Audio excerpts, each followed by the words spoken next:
साल 2014 में जब देश की सत्ता में बीजेपी की अगुवाई वाली सरकार बनी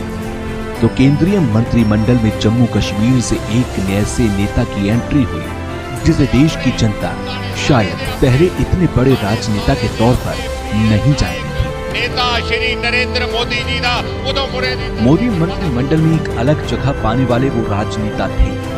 डॉक्टर जितेंद्र सिंह।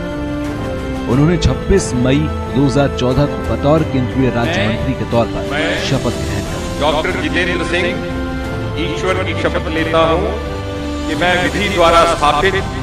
भारत के संविधान के प्रति सच्ची श्रद्धा और निष्ठा रखूंगा। केंद्रीय मंत्रिमंडल में जगह मिलने के बाद डॉक्टर जितेंद्र सिंह अक्सर प्रधानमंत्री नरेंद्र मोदी के साथ अहम मुद्दों पर बातचीत करते और अहम कार्यक्रमों में उनके साथ देखे गए। ये वो सारे पल थे जो इस बात की गवाही देते हैं कि प्रधानमंत्री नरेंद्र मोदी ने देश की बागडोर संभालने के बाद डॉक्टर जितेंद्र सिंह को अपने कितने करीब रखा।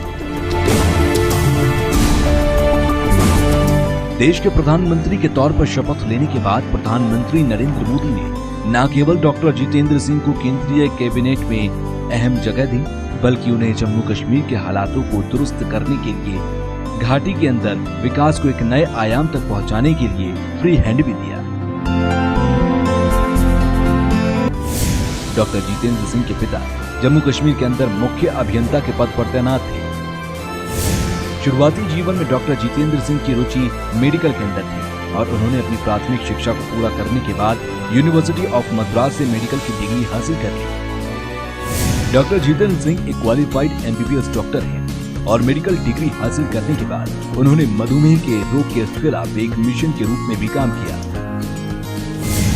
इतना ही नहीं, डॉक्टर जितेंद्र सिंह ने शुगर रोगियों के लिए कई किताबें भी लिखी। इनमें से कुछ किताबें तो देश और विदेशों के अंदर विख्यात हैं, जिसमें मधुमेह के रोगियों को इस बीमारी को लेकर काफी जागरूकता मिली है। डॉक्टर जितेंद्र सिंह की एक किताब डायबिटीज मेड इजी विदेश में काफी तहलका भी मचाया था। साल 2002 के अंदर दिल्ली के प्रगति मैदान में जब वर्ल्ड बुक फेयर लगा तो इस मेले में डायबिटीज मेड इजी सबसे ज्यादा बिकने वाली किताबों में से एक थी। मेडिकल सेवा के अंदर डॉक्टर जितेंद्र सिंह को अब तक कई बड़े अवार्ड मिले। Jawaharlal institute of post graduate medical education and research की तरफ से उन्हें ऑडिशन के लिए स्वर्ण पदक से सम्मानित किया गया। डॉक्टर जितेंद्र सिंह को यह अवार्ड तत्कालीन केंद्रीय स्वास्थ्य मंत्री डॉक्टर गुलाम नबी आजाद की तरफ से दिया गया था।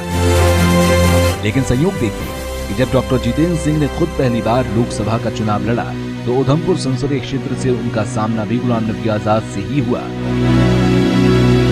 और डॉक्टर जितेंद्र सिंह ने उन्हें 2014 के संसदीय चुनाव में भारी मतों के अंतराल से हरा भी दिया। डॉक्टर जितेंद्र सिंह ने मधुमेह की बीमारी से ग्रस्त कश्मीरी प्रवासियों को इस पीड़ा से बाहर निकालने का बीड़ा उठाया और उनके काम की सराहना विश्व स्वास्थ्य संगठन यानी कि WHO ने भी की है। शुगर के रोगियों के लिए डॉक्टर जितेंद्र सिंह द्वारा किए गए अनुसंधान पर किसी वरदान से ये कम नहीं था और इस काम के लिए उन्होंने अपने जीवन का एक बड़ा हिस्सा पूरी तरह समर्पित किया। स्वास्थ्य क्षेत्र में लोगों की सेवा करते हुए डॉक्टर जितेंद्र सिंह अचानक राजनीति में आ गए। मैं डॉक्टर साहब ये पूछना चाहता तुसीं एक गल कि तुसीं नौकरी छोड़ी ਜਿਹੜੀ ਕਿ ਕੋਈ ਨੌਕਰੀ ਛੋੜਦਾ ਨਹੀਂ ਅੱਜ ਕੱਲ ਦੇ ਟਾਈਮ ਉੱਪਰ ਔਰ ਫਿਰ ਤੁਸੀਂ ਪਾਰਟੀ ਇੱਕ ਐਸੀ ਜੁਆਇਨ ਕੀਤੀ ਉਸ 'ਚ ਸ਼ਾਮਲ ਹੋਏ ਜਿਹਦਾ ਰਿਆਸਤ 'ਚ ਕੋਈ ਸਕੋਪ ਨਹੀਂ ਹੈ ਕਿ ਇੱਥੇ ਕੋਈ ਮੰਤਰੀ ਬਣਨਾ। ਆਮ ਤੌਰ ਉੱਪਰ ਲੋਕ ਜਾਂਦੇ ਕਿ ਮੈਂ ਮੰਤਰੀ ਬਣੀਆਂ ਮੈਂ ਕਿਸ਼ਪਤ ਹੋਈ ਆ ਉਹ ਹੋਈ ਆ ਤੁਸੀਂ ਐਸੀ ਪਾਰਟੀ ਕਿਉਂ ਜੁਆਇਨ ਕੀਤੀ ਕਿ ਜਿਹਦਾ ਕੋਈ ਰਿਆਸਤ 'ਚ ਸਕੋਪ ਨਹੀਂ ਹੈ। नहीं संजीव जी तो ठीक लाया जिसलै असें नौकरी छोड़िए पार्टी च आया या सार्वजनिक जीवन च उस वेले जम्मू ते नौकरी छोड़ने का दरवाजा है नहीं जाने जा पूरा उधर नौकरी का निचोड़ कढ़ते है 60 वरे तक नौकरी करनी भावें कोई IAS अफसर होए भी 5 वरे दिखते रहते कुछ कमेटी च पई जाचे पब्लिक सर्विस कमीशन पई जाचे सर्विस सिलेक्शन बोर्ड पई जाचे भी 65 वरे बाद भाई बनी जाते नेशनलिस्ट भी राजनीति जाते ते जे पार्टी ज्वाइन करनी होंदी ते या ज्वाइन करते कांग्रेस या करते नैशनल कॉन्फ्रेंस के भाई ये कुछ शासन च रहिंदियां ते बीजेपी ते कोई रिटायरमेंट के बाद भी नहीं ज्वाइन करता ਇਹਦਾ ਇਹ ਨਤੀਜਾ ਹੋਇਆ ਕਿ ਜਿਸਲੇ ਮੈਂ ਨੌਕਰੀ ਛੁੱਟੀ ਆਇਆ ਤੇ ਮੇਰੇ ਜਿਹੜੇ ਸਾਥੀ ਹੈ ਮੇਰੇ ਬੜੇ ਜੁੜੇ ਦੇ ਹੈ ਬੜਾ स्नेह करते है उन्हें भी की फेयरवेल पार्टी भी नहीं दी उन्हें आख्या कि इयां किश इसी फर्क होईदा इहदे वापस टुरी जाना जी जी ते ओहदे च 2-3-6 महीने लंघी है ते भी मैं भी व्यस्त होई आ ते जेडे बाहर दे साडे साथी भावें पत्रकारिता च भी है वो भी मौजूद लैंदे है जी जी उगे लोग जिस नवा एक चैप्टर खुलिया नवा अध्याय शुरू होया तो हूं वो थोड़ा जिहा ईर्ष्या करते हैं भई ये ते साडे जे हत्थ ये अगे की पुजी है ते उन्हें आखना भई तुसीं मेरे कोल ज्यादा योग्य हो ये छड़ा व्यवस्था का एक नतीजा है कि right man in right place ਉਹਦੇ ਬਾਅਦ ਇਲੈਕਸ਼ਨ ਦੀ ਟਿਕਟ ਜਿਸਲੇ ਦਿੱਤੀ ਗਈ क्योंकि उस सीट पर पार्टी 1-2 बारी हारी चुकी थी जी जी जी जी तो उन्हें साढ़े ऊपर दाल आया उसले भी साढ़े को लोग परे रहने लगे उन्हें सोचा इन्हें जीतना तो है नहीं दूसरे पासे इन्हें दिग्गज देता तो नहीं उन्हें के नाराज करना इत्थे तक कि जेडे बड़े बड़े जम्मू के बड़े पुराने साढ़े साथी व्यापारी वो भी नजर चुराते हैं कोई 2 गड्डियां नहीं मंगी लै इलैक्शन वास्ते ते वो भी दबाना गया ਉਹਦੇ बाद इतफाकन अस दिल्ली आईए ਤੇ ਇਹ ਵੀ ਨਹੀਂ ਹੈ ਤੁਸੀਂ ਠੀਕ ਆਖਦੇ ਮੰਤਰੀ ਬਣਨੇ ਦਾ ਇਹਦੀ ਤੇ ਗੱਲ ਹੀ ਨਹੀਂ ਸੀ ਕਿ ਉਸਲੇ ਕੋਈ ਗੁਮਾਨ ਨਹੀਂ ਹੈ ਕਿ ਸਰਕਾਰ ਬੀਜੇਪੀ ਦੀ ਜਾਂ ਦਿੱਲੀ ਚ ਬਣ ਕੇ ਜਾਂ ਜੰਮੂ ਕਸ਼ਮੀਰ ਬਣ ਇਹ ਦੂਰ ਦੂਰ ਤੱਕ ਕੁਛ ਨਹੀਂ ਸੋਚੇਦਾ ਅੱਜ ਤੇ ਇਸ ਸੱਜ ਮਸਤ ਹੈ ਭਈ ਰੋਜ਼ ਉਪद्रव करना प्रदर्शन करना धरना देना प्रेस कॉन्फ्रेंस करनी वो गालिब दा शेर है कि कर्ज की पीते थे मैं और ये समझते थे कि रंग लाएगी हमारी फाका मस्ती रात एक दिन कि भाई शाम वेले दा कोई ना कोई व्यवस्था हुई आ चलो निकली पाओ ते ओ जिले इत्थे पुजे ते मैं इत्थे भी तुसीं एक गल साडे कई दोस्त सुनांदे न जी जी मैं जदों दिल्ली आया शपथ ग्रहण वास्ते तां मैं टैलीफोन किया कार्यालय भी शपथ ग्रहण प्रधानमंत्री जी ते नीति हुंदी है राष्ट्रपति भवन ਉਹਦੇ ਤੇ किश बड़े वीवीआईपी हुंदे ने ते साडा ते उत्थे कोई उपस्थिति दी कोई अपेक्षित नहीं होनी ते आने दी लोड़ है कि नहीं क्योंकि मेरे उसले भी 3 हफ्ते दी कम से कम कंसल्टेशन बुकिंग ही क्लिनिक विच जी जी क्योंकि उसले परमात्मा दी दया करने ते मरीजे दे प्रेम करने साडा काफी अच्छा क्लिनिक का काम चलता ते मिगी आख्या गया कि नहीं इस बारी शायद मोदी जी की जिहड़ी प्रधानमंत्री की शपथ ग्रहण है कि एक बड़ा लोकें च बड़ी एक्साइटमेंट है इस वास्ते खुले आंगड़ी च हो ते तुस आई जाओ जी जी तो मैं राती पुजया तो बड़ला भी सवेरे 7:15 बजे करने मिगी टैलीफोन आया भी तुसीं गुजरात भवन सद्या गया ते मेरे को कपड़े टल्ले भी नहीं है फी हैगा वो कुछ आख्या जिथे बद गले का कोट मिलता है तो पाई लाओ 4 बजे शपथ लैनी ते इस चाली फिर सिलसिला चली पिया मैं डॉक्टर साहब ये पूछना चाहता तुसीं गल कि तुसीं नौकरी छोड़ी ਜਿਹੜੀ ਕੋਈ ਨੌਕਰੀ ਛੋੜਦਾ ਨਹੀਂ ਅੱਜ ਕੱਲ ਦੇ ਟਾਈਮ ਉੱਪਰ ਔਰ ਫਿਰ ਤੁਸੀਂ ਪਾਰਟੀ ਇੱਕ ਐਸੀ ਜੁਆਇਨ ਕੀਤੀ ਉਸ 'ਚ ਸ਼ਾਮਲ ਹੋਏ ਜਿਹਦਾ ਰਿਆਸਤਾਂ 'ਚ ਕੋਈ ਸਕੋਪ ਨਹੀਂ ਹੈ ਕਿ ਇੱਥੇ ਕੋਈ ਮੰਤਰੀ ਬਣਨਾ ਆਮ ਤੌਰ ਉੱਪਰ ਲੋਕ ਜਾਂਦੇ ਕਿ ਮੈਂ ਮੰਤਰੀ ਬਣੀਆਂ ਮੀ ਕਿਸ ਪਦ ਹੋਈ ਆ ਉਹ ਹੋਈ ਆ ਤੁਸੀਂ ਐਸੀ ਪਾਰਟੀ ਕਿਉਂ ਜੁਆਇਨ ਕੀਤੀ ਕਿ ਜਿਹਦਾ ਕੋਈ ਰਿਆਸਤਾਂ 'ਚ ਸਕੋਪ ਨਹੀਂ ਹੈ नहीं संजीव जी तो ठीक लाया जिसले असें नौकरी छोड़ी पार्टी च आया या सार्वजनिक जीवन च उस वेले जम्मू ते नौकरी छोड़ने का दरवाजा है नहीं जाने जा पूरा उहदा नौकरी का निचोड़ कढ़दे 60 वरे तक नौकरी करनी भावें कोई IAS अफसर होए भी 5 वरे दिखते रहंदे कुछ कमेटी च पई आचे पब्लिक सर्विस कमीशन पई आचे सर्विस सिलेक्शन बोर्ड पई आचे भी 65 वरे बाद भाई बनी जंदे नेशनलिस्ट ते भी राजनीति जांदे ते जे पार्टी ज्वाइन करनी हुंदी ते या ज्वाइन करदे कांग्रेस या करदे नेशनल कॉन्फ्रेंस के भाई ये कुदै शासन च रौंदियां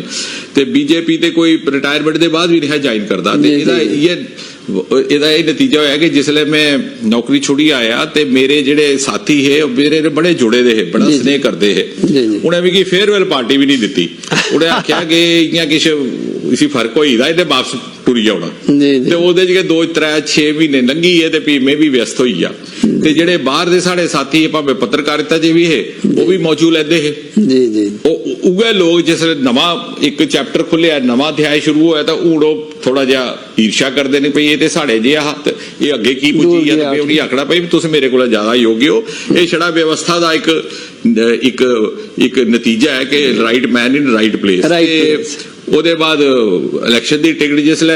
ਦਿੱਤੀ ਗਈ क्योंकि उस सीट पर पार्टी 1-2 बारी हारी चुकी थी जी जी जी जी तो उन्हें साढ़े ऊपर दाल आया उसले भी साढ़े को लोग परे रहने लगे उन्हें सोचा इन्हें जीतना तो है नहीं दूसरे पासे इन्हें दिग्गज देता तो नहीं उन्हें के नाराज करना इत्थे तक कि जेडे बड़े बड़े जम्मू के बड़े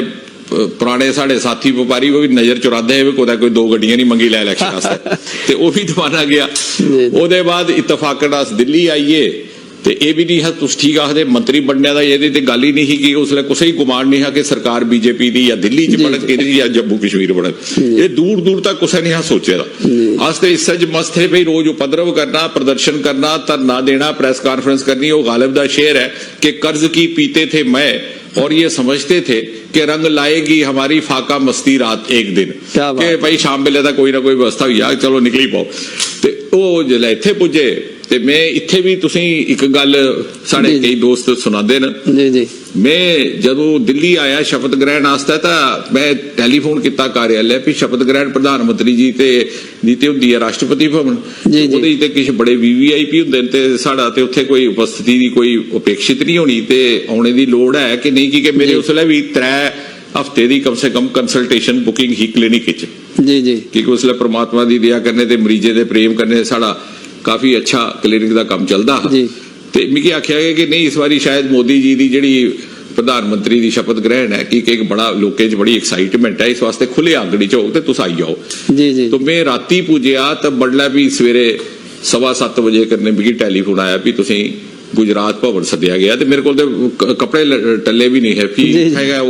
वो कुछ आख्या जिथे बद गले का कोट मिलता है तो पाई लाओ 4 बजे शपथ लैनी ते इस चाली फिर सिलसिला चली पिया। साल 2008 के अंदर जब जम्मू कश्मीर में अमरनाथ लैंड रोको लेकर एक मूवमेंट चली तो उसमें डॉक्टर जितेंद्र सिंह ने हिंदुत्व की रक्षा के लिए अहम भूमिका निभाई। उस लहर के दौरान डॉक्टर जितेंद्र सिंह ने अमरनाथ संघर्ष समिति की कोर समिति में अपनी जगह बना ली और बाद में उन्होंने देश की सबसे बड़ी राजनीतिक पार्टी यानी कि भारतीय जनता पार्टी में प्रवेश कर लिया। डॉक्टर जितेंद्र सिंह की शादी मंजू सिंह से हुई और शादी के बाद उनके घर 2 बेटों ने जन्म लिया। डॉक्टर जितेंद्र सिंह के एक बेटे पेशे से इंजीनियर हैं और उनकी शादी हो चुकी है, जबकि दूसरे बेटे बैंकिंग क्षेत्र के अंदर उच्च पद पर सेवाएं दे रहे हैं। राजनीति में आने से पहले डॉक्टर जितेंद्र सिंह को एक अच्छे डॉक्टर के अलावा एक अच्छे लेखक के तौर पर भी जम्मू कश्मीर के लोग जानते थे। डॉक्टर जितेंद्र सिंह अभी तक 8 से ज्यादा किताबें लिख चुके हैं और बीजेपी के कद्दावर नेताओं की सूची में शुमार होने से पहले उनके आर्टिकल लगातार राज्य के अलग अलग समाचार पत्रों में प्रकाशित होते रहे हैं। डॉक्टर जितेंद्र सिंह के निजी जीवन, राजनीति में उनके मुकाम और विकास के क्षेत्र में उनकी सेवाओं और प्राप्तियों पर आगे भी सिलसिला जारी है।